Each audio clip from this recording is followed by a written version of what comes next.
میرا نام ہے محمد بلال اور آپ دیکھ رہے ہیں story night with Muhammad Bilal. Story شروع کرنے سے پہلے میری آپ سب سے گزارش ہے کہ اس چینل کو سبسکرائب کریں اور اس ویڈیو کو لائک کریں اور بیل نوٹیفیکیشن کو آن کریں۔ تو چلیے سٹوری شروع کرتے ہیں۔ السلام علیکم بلال بھائی، میرا نام طیب ہے اور میرا تعلق شکر گڑھ سے ہے۔ میں شکر گڑھ میں السلام علیکم بلال بھائی، میرا نام طیب ہے اور میرا تعلق شیخو پورہ سے ہے۔ میں شیخو پورہ میں ایک ملٹی نیشنل کمپنی میں ایڈورٹائزنگ ہیڈ ہوں۔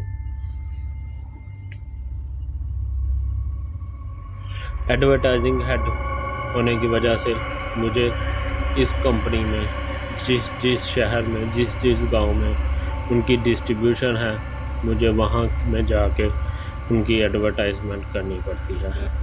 ان کی ایڈورٹائزمنٹ ایسے ہے، میرے انڈر ایک پوری ٹیم آتی ہے اور میں اس ٹیم کے ذریعے ان پوری ڈسٹریبیوشن پر ایڈورٹائزمنٹ کا کام کرتا ہوں۔ ایسے ہی ہمارے کمپنی کے جو جنرل ہیڈ ہے ان کا ایک جگہ پہ وزٹ تھا، تو مجھے اس جگہ پہ ایک ایڈورٹائزمنٹ کا کام ملا۔ میں نے اپنی ٹیم کے ایک ممبر کو وہاں بھیجا اور سارا کام اس کے ذمہ لگایا۔ ان ممبر کا نام عمیر تھا، جو کہ میرے دوست بھی تھے اور میرے کولیگ بھی تھے۔ وہ جگہ ایک چھوٹا سا شہر تھا جو کہ ابھی اتنا زیادہ آباد نہیں تھا۔ یہ بات بھی کافی پرانی ہے، تب 5 سال پہلے کی بات ہے۔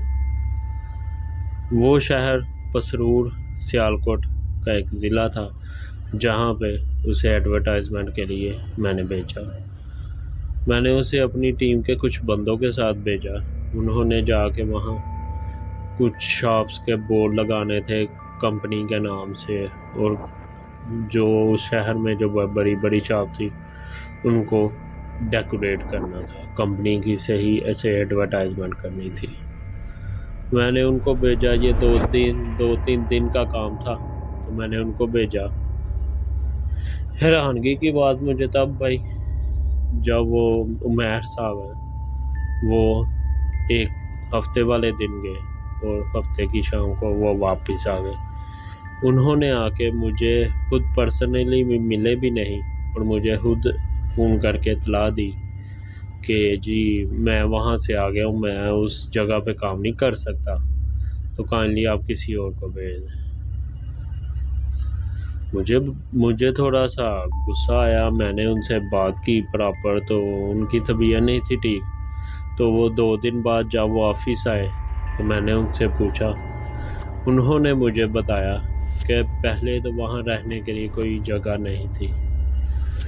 اللہ اللہ کر کے ان کو ایک ہوٹل ملا جو کہ کافی ویرانے میں تھا۔ ہوٹل بھی ایسے تھا کہ جیسے کو پرانا ہندو ٹائم کے زمانے کا گھر نہیں تھا، ویسے تھا۔ اور ان کو وہاں ایک کمرہ ملا۔ وہ کمرہ کچھ ایسے تھا کہ ٹوٹی پھوٹی لکڑیاں تھیں، جو کہ لکڑی کا وہ گھر تھا اور لکڑی کا وہ کمرہ تھا، اور اس کا دروازہ ٹوٹا پھوٹا ایسے تھا کہ جیسے پتہ نہیں کتنا پرانا وہ دروازہ ہے۔ خیر، وہ کہتے ہیں میں نے شاور لیا، میں واش روم میں گیا، میں نے واش روم یوز کیا، شاور لیا، نہا دھو کے میں فارغ ہوا۔ میں نے باہر جا کے کھانا کھایا اور 10 بجے میں جب کمرے میں آ کے لیٹا تو تھوڑی دیر ٹی وی دیکھنے کے بعد میرے دروازے پہ ناک ہوئی۔ جب ایک دفعہ ناک ہوئی تو میں اٹھ کے باہر گیا۔ میں نے دیکھا تو وہاں پہ کوئی نہیں تھا۔ وہ کہتے ہیں کہ میں نے ادھر ادھر، وہ جو ہوٹل تھا نا وہ ایک بڑے سے گھر میں تھا، حویلی ٹائپ نہیں ہوتی ویسے، اسی کے ساتھ 5-6 اور کمرے میں تھے جس میں سے کوئی بھی نہیں رہ سکتا۔ اور جو ہوٹل کا مالک تھا اس کا یہ کہنا تھا کہ یہ ہوٹل کافی پرانا ہے اور ہم اسے نہیں دیتے کسی کو رہنے کے لیے، مگر چونکہ آپ کے پاس اب کوئی جگہ نہیں ہے بھی سردیوں کے دن تھے تو زیادہ سردی ہونے کی وجہ سے میں آپ کو روم دے دیتا ہوں۔ اس روم کے باہر ایک کاریڈور تھا پورا، جو کہ نیچے اوپر چھت تک، اسی 2 روم چھوڑ کے اس کے ساتھ ایک چھت کو سیڑھیاں جاتی تھی، اور پھر 2 روم چھوڑ کے نیچے سیڑھیاں جاتی تھی۔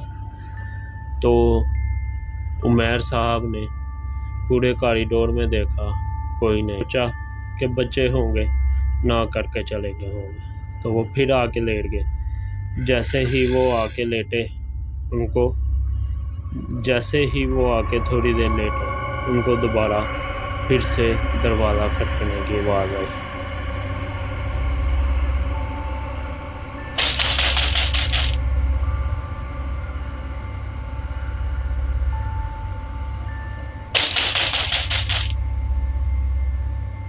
وہ کہتے ہیں جیسے ہی یہ آواز آئی تو وہ وہاں سے اٹھ کے باہر آئے، اور انہوں نے دیکھا، جیسے ہی انہوں نے دروازہ کھولا اور انہوں نے اپنے کمرے کے پاس سے بھاگتے ایک بچے کو دیکھا۔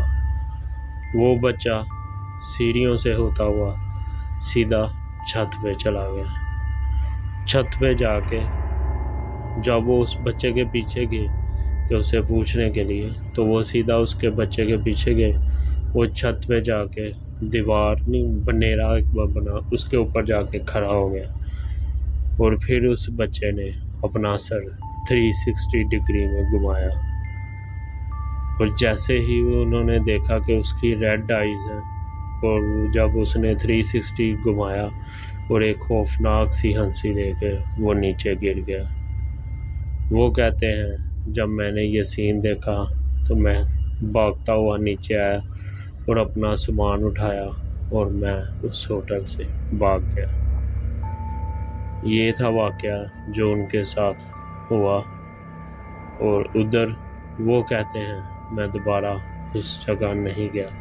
مجھے وہاں کا سٹاف پوچھتا رہا سر کیا ہوا، سر کیا ہوا، مگر میں نے کچھ نہیں بتایا اور میں وہاں سے آ گیا۔ کچھ دن بعد ایسے ہی میرا وہاں پہ ایک میٹنگ تھی اسی ڈسٹریبیوشن والے کے ساتھ، تو میرا وہاں پہ ہمارے جی ایس ایم کے وزٹ کے بعد میرا وہاں پہ چکر لگا، اور میں ادھر گیا، اور میں اپنے ساتھ عمیر صاحب کو بھی لے گیا۔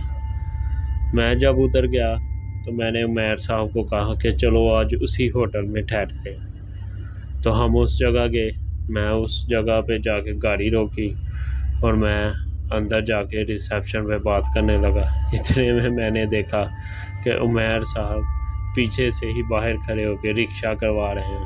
وہ کہتے ہیں میں نے ادھر نہیں رہنا، آپ نے رہنا ہے تو رہ لو، میں کہیں اور اپنا انتظام کر لیتا ہوں۔ یہ کہہ کر وہ چلے گئے۔ خیر میں نے ریسیپشن پہ پیسے دیے، اور میں نے کیسے بھی کر کے میں نے وہی روم بک کیا جیسا کہ عمیر صاحب نے بتایا تھا۔ وہ روم بالکل ویسا ہی تھا، پرانا لکڑی کا بنا ہوا روم تھا۔ لکڑی کا دروازہ اتنا پرانا تھا کہ اس کے بیچ میں سے باہر کا نظر آ رہا تھا۔ پرانا سا ٹی وی پڑا ہوا تھا اور ایک پرانا سا واش روم۔ ایسا لگتا تھا کہ وہ کہو ہوٹل کا پاکستان بننے سے پہلے کا ہے۔ میں نے جب نیچے ریسیپشن سے پوچھا کہ یہ ہوٹل کب کا ہے، تو میں نے بعد میں اس سے پوچھا کہ یہ ہوٹل کب کا ہے، تو اس نے بتایا کہ واقعی یہ پاکستان سے پہلے کا ہے۔ خیر تو میں اللہ کر کے میں اسی روم میں رہنے لگا۔ میں نے نہایا، میں نے شاور لیا، فریش ہوا، اور اسی دروازے کے ناک ہونے کا انتظار کرنے لگا۔ اس رات وہ دروازہ پھر سے ناک ہوا، مگر جب میں نے دروازہ کھولا تو میرے سامنے عمیر صاحب تھے۔ عمیر صاحب کھانا لے کے آئے تھے اور کہتے ہیں آپ کو چھوڑ کے تو جا نہیں سکتا، اسی لیے آپ کے لیے کھانا لے کے آیا ہوں، اب جو ہوگا آپ کے ساتھ ہوگا۔ ہم نے کھانا کھایا، عمیر صاحب سو گئے، اور میں ایسے ہی ٹی وی دیکھتا رہا۔ کچھ دیر ٹی وی دیکھنے کے بعد میں یہی میں اسی خیال میں تھا کہ دروازہ ناک ہوگا، دروازہ ناک ہوگا، مگر اس رات دروازہ ناک نہیں ہوا۔ تھوڑی دیر بعد مجھے باہر سے بہت زیادہ شور کی آوازیں آنے لگی۔ میں نے دیکھا کہ عمیر صاحب اپنی نیند میں سوئے ہوئے ہیں۔ میں اٹھا، میں نے باہر دیکھا تو بچے باہر کھیل رہے تھے۔ میں نے ان کو اگنور کیا، میں پھر جا کے لیٹ گیا، مگر پھر اچانک ہی کافی زیادہ شور آنا شروع ہو گیا۔ وہ شور کچھ ایسا تھا کہ بچے باہر 3-4 کتوں کے ساتھ کھیل رہے تھے۔ لابی میں جو کوریڈور تھا ہوٹل کا، اس میں کتوں کے ساتھ کھیل رہے تھے۔ اس رات میرے ساتھ صرف اتنا ہوا، اور میں جب صبح ہوئی تو میں اسی انتظار میں تھا کہ کب صبح ہو اور میں عمیر صاحب کی اچھی ہنسی کروں کہ آپ ایسے ہی چھوڑ کے چلے گئے، ایسا کچھ نہیں ہے اس ہوٹل میں، یہ ہے وہ ہے۔ اور میں نے صبح ریسیپشن پہ جانے چیک آؤٹ کرنے سے پہلے میں نے عمیر صاحب کی اچھی ہنسی میں نے درگت بنائی اور ان کو اچھا خاصا سنایا، اور وہ کافی شرمندہ بھی ہوئے۔ میں نیچے آیا، میں نے ریسیپشن سے چیک آؤٹ کیا تو میں نے ان ہوٹل کا جو مینیجر تھا وہ مجھے ملا، تو انہوں نے مجھ سے پوچھا کہ صاحب آپ کو اوپر کوئی پرابلم تو نہیں ہوئی؟ میں نے کہا نہیں، اوپر تو کوئی ایسی ویسی بات نہیں ہوئی۔ انہوں نے مجھے میں نے انہیں صرف اتنا کہا کہ ساری رات وہاں بچے کتوں کے ساتھ کھیلتے رہے ہیں، بچے وہاں شور شرابہ کرتے رہے ہیں، کس کے بچے تھے جو ساری رات نہیں سوئے؟ تب مجھے مینیجر نے کہا کہ صاحب اس ہوٹل میں آپ کے علاوہ اور ہم دونوں کے علاوہ کوئی ہے ہی نہیں۔ وہ جو رات کو میں دیکھا وہ اللہ جانتا ہے کہ وہ کون سی مخلوق تھی، اور وہ کس کے بچے تھے، اور وہ کہاں سے آئے تھے، مجھے نہیں پتا۔